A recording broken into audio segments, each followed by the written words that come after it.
Филиппинд песо гэдэг мөнгөнд дэвсгэртийг хэрэглэдэг. За 1 песо нь ойролцоогоор 61.2 төгрөгтэй тэнцэн гинэ. За ямар песонууд байдаг вэ гэхээр хамгийн дээдлийнх нь 1000 песо, 500 песо. За энэний дундуур 200 песо юм байна. 100 песо, тэгээд 50 песо, 20 песоноос нь эхлээд тиймэрхүү зооснууд болоод явчихсан юм байна. Can I buy something? 1 peso? No? Okay.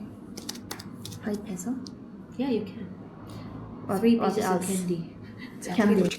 Тэгэхээр байх хугацаанд эхний ээлжийн хаймнууд худалдаж авсан байгаа. За эндээс ерөнхий юмнуудын өмнүүдийг битээр бодоод үзчихсэн билүү гэж бодсон. The meat cost 383 peso per kilo. 1 кг мах ойролцоогоор 387 песо болсон юм байна өчигдөр. За энийг 61 төгрөгөөр үржиглээр 23,000 төгрөг орчмоор хам авсан юм байна. Chicken is 249 per kilo. 240-с энийг 61-ээр үржиглээр 1 кг дахианы мах ойролцоогоор 15,000 төгрөгөөр авсан юм байна. Okay, water cost. Okay, that's 20 peso per bottle. Okay, for 1 box, it has 20 bottles. So for 1 box of distilled water, it's 405 peso. 405. Right? Yes, that's right. За нийт 20 нэг хайрцаг бас буюу 20 ширхэг буюу ийм савтай бас өчигдөр худалдаж авсан юм байна. Нэг ийм ус нь 1 литр юм байна.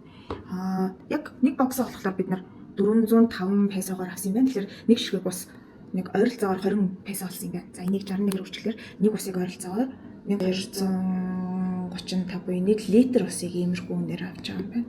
За энийг нэг хайрцагтай үржүүлэхээр нийт ус нэг 24,000 орчим төгрөг болсон юм байна. Okay. Bread. Okay, bread it's 85 pesos. 85. Yes. Талх нь 5185. Tax that's 143. 12 ширхэгтэй ахаа өндөг 8723 төгрөгөөр худалдаж авсан юм байна. Okay. The beer.